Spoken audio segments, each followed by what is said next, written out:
A number of years ago, the Central Bank of the United States, the Federal Reserve, produced a document entitled Modern Money Mechanics. This publication detailed the institutionalized practice of money creation as utilized by the Federal Reserve and the web of global commercial banks it supports. On the opening page, the document states its objective. The purpose of this booklet is to describe the basic process of money creation in a fractional reserve banking system. It then proceeds to describe this fractional reserve process through various banking terminology, a translation of which goes something like this.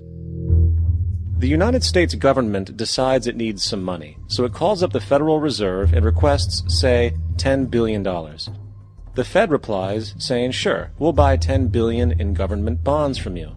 So the government takes some pieces of paper, paints some official-looking designs on them, and calls them treasury bonds. Then it puts a value on these bonds to the sum of $10 billion and sends them over to the Fed. In turn, the people at the Fed draw up a bunch of impressive pieces of paper themselves, only this time calling them Federal Reserve notes, also designating a value of $10 billion to the Fed. The Fed then takes these notes and trades them for the bonds. Once this exchange is complete, the government then takes the $10 billion in Federal Reserve notes and deposits it into a bank account. And upon this deposit, the paper notes officially become legal tender money, adding $10 billion to the U.S. money supply. And there it is. $10 billion in new money has been created. Of course, this example is a generalization, for, in reality, this transaction would occur electronically, with no paper used at all.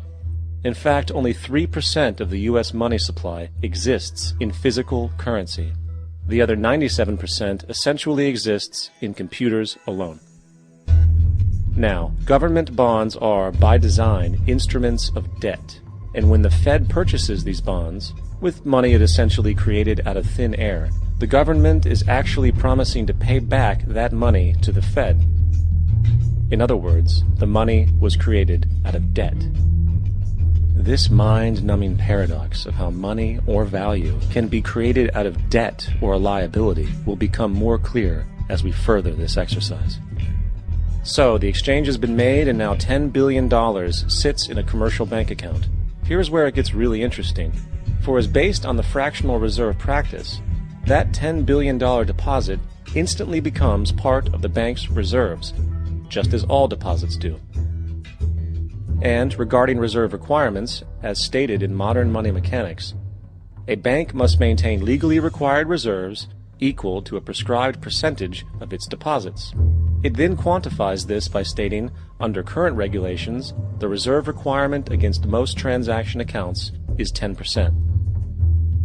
This means that with a $10 billion deposit, 10% or $1 billion is held as the required reserve, while the other $9 billion is considered an excessive reserve and can be used as the basis for new loans.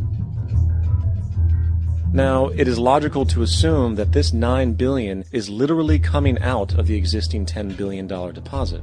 However, this is actually not the case. What really happens is that the $9 billion is simply created out of thin air on top of the existing $10 billion deposit. This is how the money supply is expanded. As stated in Modern Money Mechanics, of course they, the banks, do not really pay out loans from the money they receive as deposits. If they did this, no additional money would be created. What they do when they make loans is to accept promissory notes, loan contracts, in exchange for credits, money, to the borrower's transaction accounts. In other words, the $9 billion can be created out of nothing simply because there is a demand for such a loan and that there is a $10 billion deposit to satisfy the reserve requirements. Now, let's assume that somebody walks into this bank and borrows the newly available $9 billion. They will then most likely take that money and deposit it into their own bank account. The process then repeats, for that deposit becomes part of the bank's reserves. 10% is isolated, and in turn 90% of the $9 billion, or $8.1 billion, is now available as newly created money for more loans. And, of course, that 8.1 can be loaned out and redeposited, creating an additional 7.2 billion, to 6.5 billion, to 5.9 billion, etc. This deposit money creation loan cycle can technically go on to infinity. The average mathematical result is that about $90 billion can be created on top of the original 10 billion.